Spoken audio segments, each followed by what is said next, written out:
Hello guys, welcome back muli sa aking YouTube channel. At sa mga bago lang dito sa channel ko, please like and subscribe. Kapag uusapan naman natin ngayon ay lisensya. Kung paano naman natin titingnan yung original at fake na lisensya. May mga bago nang lumabas ng lisensya. May mga bagong version na dito. Ito kasi yung kulay kulay blue pa eh. Ayan. Ayan, medyo malabo. Ayan, malabo. Ito kasi yung kulay blue pa. Pero meron ng bago dito, yung mga kuha ng bago, yung magre-renew na this year, o yung mga nag-renew na noong nakaraan, meron ng kulay puti. Kulay puti yung isa namang bago na lisensya ng LTO ngayon. At ito yung sinundan. Ito, may mga na-encounter tayong mga fake nito. Ang kaunting kaalaman kung paano naman makikita natin yung legit na lisensya. Ang sabi ng LTO, una mong titingnan dito, iilawan mo daw yung likod. Iilawan yung likod ng lisensya. Kapag ang lumabas daw na kulay doon ay yung kulay blue, pag inilawan mo sa likod, pag inilawan mo sa harap, pag kulay blue, ibig sabihin daw no, ay legit yung lisensyang hawak mo. Kapag naman po kulay dilaw, ibig sabihin fake po ito.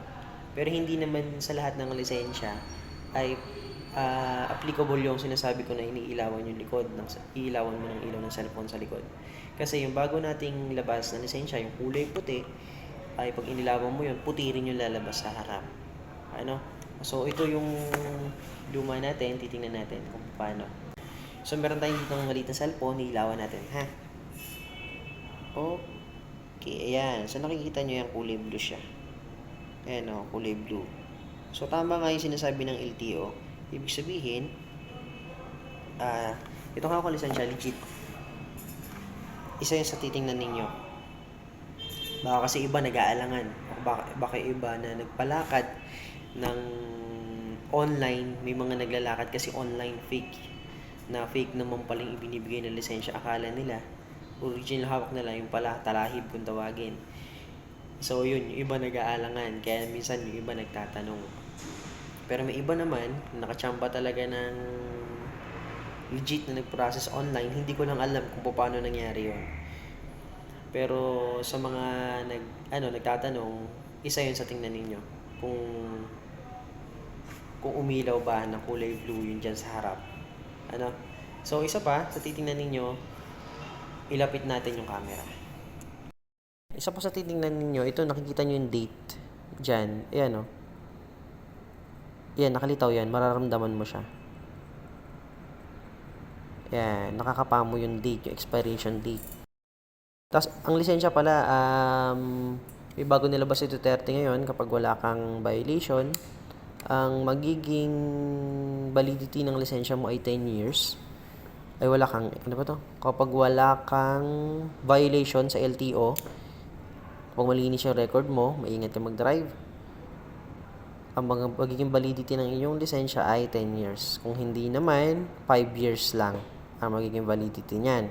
Okay. Isa pa, tingnan nyo dito, ilawan nyo, ayan. Meron yan. Nagre-reflect yan eh. Kung titingnan ko, ano bang nakikita natin dyan. Ayan parang logo siya ng LTO. Parang logo siya ng LTO. Hindi lang masyadong kita sa camera ko. Pero parang siyang logo ng LTO kung makikita ninyo. Yan. So, yun. Tinakapan ko yung aking license number. So, isa pa, ang titingnan nyo rin dito ay kung meron kayong hawak na yung pang check ng pera, yung UV light, pwede nyong iilaw yun doon. Yung pang-check ng pera, ito, meron ako nandito. Ayan, isinaksa ko na din. Ayan. So, ang gagawin nyo lang, ilalagay nyo siya sa ilalim. Para mailawan. Ayan. Ayan, makikita nyo. Kung makikita nyo siya, meron siyang agila. Ayan ang ganito. Agila, nag-reflect siya dun sa UV light. Katabi siya ng unggoy. So, ayan. May agila siya. So, sa likod, ay wala naman. Ayan, makikita nyo lang yung parang guhit na yan. Yung parang sa pera din. Ayan, makikita mo. Ayan, meron muka. Nakagaya ng mukha nun sa may harap. So, isa yan sa titingnan ninyo. Yan.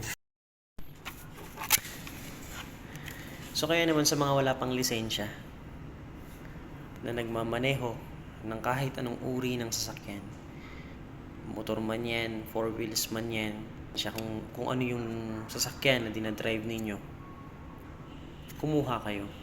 Huwag kayong magmaneho kung wala kayong lisensya. Ano? Kasi simpleng batas trapiko lang to dito sa Pilipinas, maging sa ibang bansa, na hindi tayo pwedeng magmaneho nang wala naman tayong dalang lisensya. Hindi naman pwedeng konsensya lang yung dala ninyo. 'Di ba? Maging kung iba yung restriction code ng sasakyan mo, ng lisensya mo, hindi mo pwedeng imaneho yung ibang mga sasakyan. Kasi meron tong tinatawag na restriction code. Sa susunod, ipapaliwanag ko naman sa inyo sa susunod na vlog ko. Meron tinatawag na restriction code ang lisensya natin. At nagbago na yun ngayon. Kasi napakarami na ng lumabas na restriction code ngayon. Dati kasi ang pagpipilian mo lang dyan, 1, 2, 3, 4, 5 hanggang 8. Ngayon, iba na. May kasama ng composition ng letters at numbers. So ito yung sa akin, ito pa yung una, ang restriction ko, restriction number 1. So ibig sabihin, ang pwede ko lang i-drive ay 2 wheels, motor lang. Hindi ako pwedeng mag-drive ng sasakyan. Maging ako guilty ako doon sa mga walang lisensya. Kasi ako, meron akong sasakyan at minamaneho ko yun minsan. Minsan hindi lang malapit kundi malayo pa. Alam ko hindi ko dapat ipagmalaki yun, mali yun. Sana yung iba matuto na. Mali po yun na magdadrive ka ng sasakyan nang wala ka namang lisensya o wala naman restriction code yung dala mong lisensya. Kasi pag nahuli ako noon, hindi naman to kukunin i-impound yung sasakyan ko kasi hindi naman ako authorized mag-drive ng 4 wheels. Sa susunod na vlog ko, ipapaliwanag ko pa yun sa inyo para mas maintindihan ninyo. So, ang payo ko lang, kung wala kayong lisensya at nagmumotor kayo o nagbabiyahe kayo ng sasakyan, pakiusap ko lang, kumuha kayo ng lisensya. Una, kumuha muna kayo ng student. Mga ilang buwan, siguro 3 months o 6 months, di ko alam ngayon kung paano ang proseso. So, i-vlog natin sa susunod para mas maintindihan ninyo. Mag-i-exam na kayo noon. Sa examination naman, huwag kayong matakot. Karamihan ng nakakausap ko ay natatakot kasi baka bumagsak sila dun sa exam. Kaya naman kumakagat sila doon sa ating mga picture. Huwag kayong kumagat dun sa mga picture natin. Kasi naman, sa picture natin, oo nga, makakapasok kayo doon magkakalisensya kayo, papasa kayo. Pero ang tanong, alam mo ba yung mga batas trapiko na basic na dapat mong matutunan? Isa yon kasi sa palatandaan na talagang pwede ka magmaneho, na naiintindihan mo yung seminar ng LTO. Kasi hindi naman ibig sabihin marunong ka magpaandar ng motor, mabagal ka magmaneho, ay ligtas ka o ligtas yung mga makakasalamuha mo. Hindi ganon. Kailangan alam mo yung mga traffic signs, road signs. Ipapaliwanag ko rin yan sa susunod sa inyo. Baka nga hindi nyo pa alam kung ano yung nakikita nyong guhit-guhit dun sa kalsada. Diba? So, isa yan sa dapat na matutunan natin. Baka mamaya kung nakakuha ka lang ng lisensya, ayun na, okay na. Hindi mo na inaral yung mga road sign nakikita mo. Yung mga nakikita mong drawing sa kalsada. Kung ano yung dalawang guhit na kulay orange, kung ano yung straight na kulay puti. Diba? So, iba-vlog ko din yan sa susunod para ma-share ko naman yung awareness sa inyo. Actually, ginawa ko tong channel ko na to para ma-share ko yung awareness sa inyo. Lalong-lalo na sa mga nagmumotor. Napakarami ng mga nagmumotor sa kalsada. At sabi nga nila, hindi ko alam kung tama yun na 70% daw na nangyayaring aksidente sa kalsada ay involved ang mga motorsiklo. Hindi ko sinasabi na motorsiklo talaga ang isa sa sakit ng ulo sa kalsada. So, ang gusto ko ditong mangyari ay mag-share ako ng awareness para naman mabawasan yung aksidente na nararanasan natin sa kalsada. Sa tagal ko na nagmamaneho, marami na rin akong aksidente na experience at marami na rin akong nakita ng mga motorsiklo o maging 4 wheels o ibang sasakyan na aksidente sa kalsada, na maiiwasan yun o mababawasan yung mga aksidente na yon kung meron tayong kaalaman sa kalsada.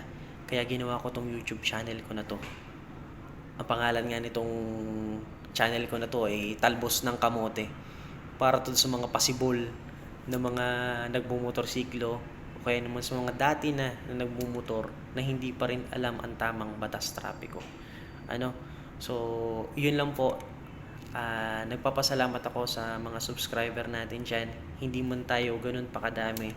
Pero maasa ako na balang araw ay makikilala rin po itong YouTube channel ko. I-share nyo to sa kahit saan para naman po may matutunan po ng kaunti ang ating mga kaibigan dyan.